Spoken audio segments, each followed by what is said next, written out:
Hi, this week we have two exciting webinars lined up for you.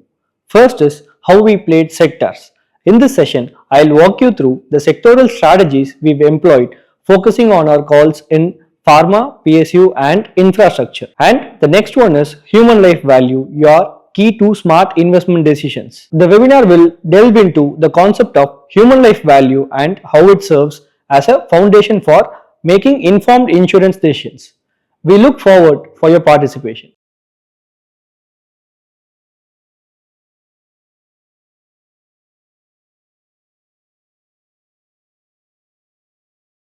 Gold is an asset class that we are all familiar and comfortable with.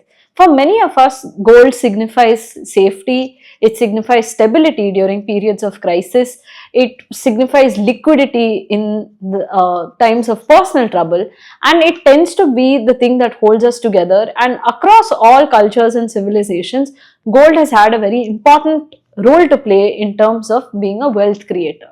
Yet, in today's context, where you're in the face of many wars across the globe, you have a higher inflation scenario, there's been endless money printing that's gone on, you're actually seeing that gold prices have fallen. So, investors must be wondering what is it that's driving this trend?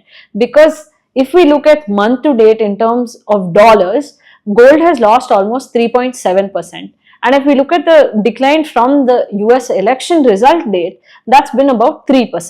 So, what's actually going on here? Let's try to answer this question in three parts. In part one, we look at war and how that's a trigger for gold prices to move up.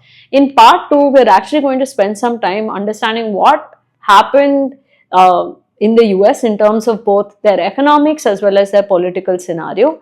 And the third part is going to be the contrarian's perspective as to why gold prices are falling. So hopefully by the end of this video, you'll have a good insight into what is going on with respect to gold. And if you like our analysis, please do subscribe to our channel. So let's get into part one, which is war being a trigger for gold. If we look at when gold prices really started moving up rapidly in the last few years, it was right after the Russia-Ukraine war. So if we look at one key indicator, right, which was that once that war broke out, the US imposed sanctions on Russia and froze a lot of their assets. This triggered a lot of other countries to actually think about reducing their dependence on the dollar. So you've had the rise of something known as the petro yuan, you've had more bilateral trades cropping up, and you've also had central banks actually stock up on gold. So when we look at this stark difference in terms of how central banks were buying gold before and after the Russia-Ukraine war, prior to the Russia-Ukraine war, the purchase per quarter was roughly 118 tons. And after the Russia-Ukraine war broke out, the central banks started buying 291 tons per quarter. And that's a huge jump of more than 100 tons, close to 200 tons increase in terms of gold buying. And in fact, central banks contribute to 30% of mined gold. Whatever is mined, that is what central banks are buying. So clearly there's been a sharp demand creation for gold from this perspective. The second important war that most of us are tracking is what's happening on the West Asia front. So if we've seen ever since it broke out, there's been almost no solution that has come between the parties. Whereas recently you're seeing more and more positive developments on that front, with even a ceasefire coming in. So with these wars sort of tiring people out and abating at a certain level, you are seeing a certain geopolitical stability that's come back onto the table, which has triggered a more of a risk-on sentiment. This could be one of the reasons why gold is actually declining in prices. So let's now move on to part two, which is about the US economy as well as politics in the US. So if we look at the economic angle, one of the things that have actually triggered gold prices is the fact that the US has had a very loose monetary policy for a long time. So we are actually paying catch up in this regard, because you've had quantitative easing, then you had the Fed trying to reverse that, then of course you had COVID come in, and then you had massive spending that happened, and then you've had one cycle of extremely high inflation. Now, you had the Federal Reserve actually increase interest rates up till last year, and then you've had a series of rate cuts that have actually come in, right? So these rate cuts have actually moved money back from the dollar towards gold, because what tends to happen is when interest rates are moving up, the dollar and the treasury bills that are issued actually offer a higher rate of return. So investors look at that as a safer haven asset. But when your interest rates are coming down, and we've actually seen rate cuts in 2024, the reverse happens. So money flows back into the dollar, right? So this is one of the things that has happened, which has caused gold prices to increase this year. But now the other thing is the political aspect of what's going on. And if we look at how the pre-election period was for the United States, what we would have noticed is that there was a lot of confusion as to what the outcome would be. So none of the polls were able to get it right. Everybody was talking about a neck-to-neck election, and the markets were not liking either of the candidates' policies that were put in place. But when we actually look at the election result and the kind of margin that was there, it was a very clear, decisive victory for Trump, indicating a lot more stability in that political outcome. Moreover, markets have reacted very positively to Trump's expectations, which is again a reason why you have seen the dollar strengthen. So if we look at the DXY or the dollar index, that's actually up 0.8% this year.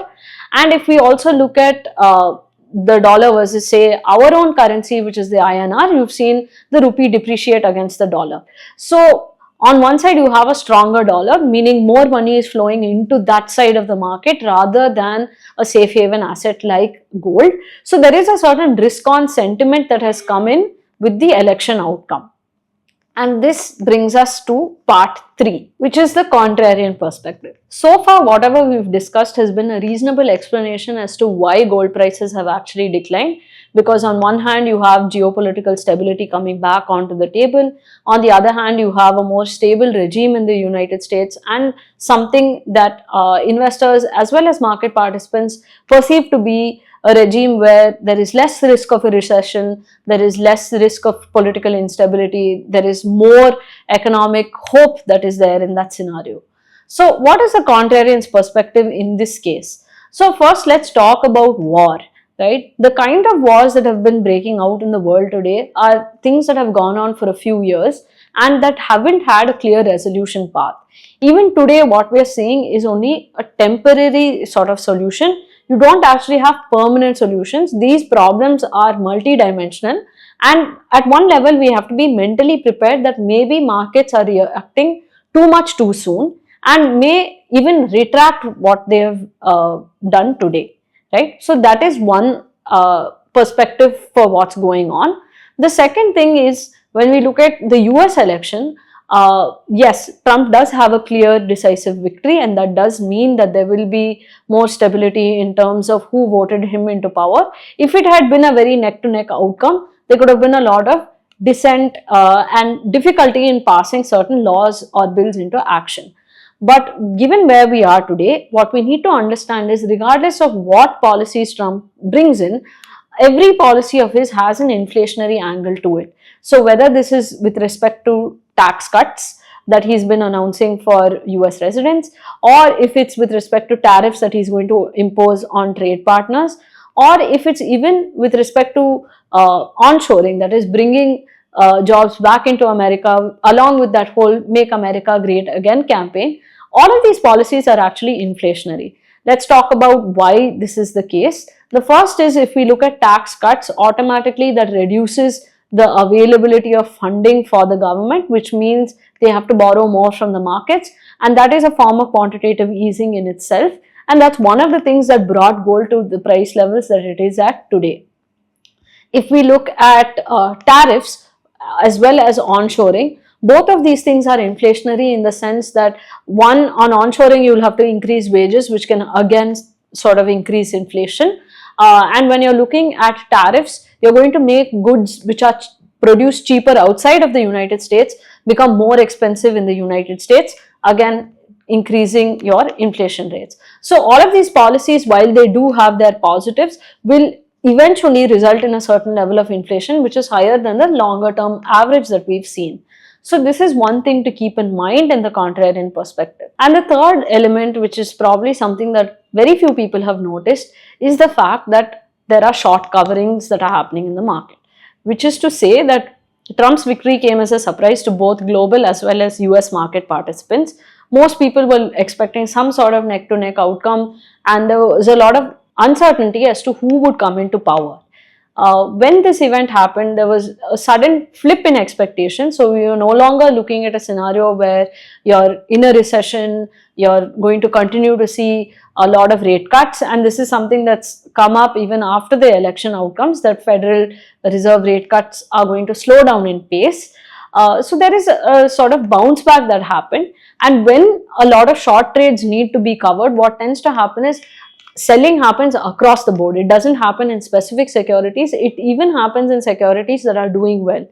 And if we look at gold's performance year to date, that's been around 29% in dollar terms. So clearly, some part of this also has to do with selling down and bringing down portfolio short positions. And there has also been an elevated risk on sentiment that markets were not prepared to take, say, a month ago. So, in conclusion, what we can talk about is that, one, while you're seeing some movement on the geopolitical front, we can still aim for a much higher level of stability. You do have many more bilateral trades today. You have a lot of disagreements and disputes that are happening across the globe, which don't signal a high level of stability. Yes, we have improved from maybe where we were at the start of 2024, but we still have a long way to go. The second aspect is that our inflation story is not over, whether you're talking about what's happening in the US or even if we're talking about what's happening back at home, because the RBI has still talked about how inflation is not yet in control, and we're not looking at rate cuts at any point in the near term. So there is a lot to weigh on our minds before we make a decision about whether this gold run is over or not. But we hope this video gave you some insights as to why gold prices have been falling and whether that will be the direction that they'll take in the future as well. Thank you for watching this video.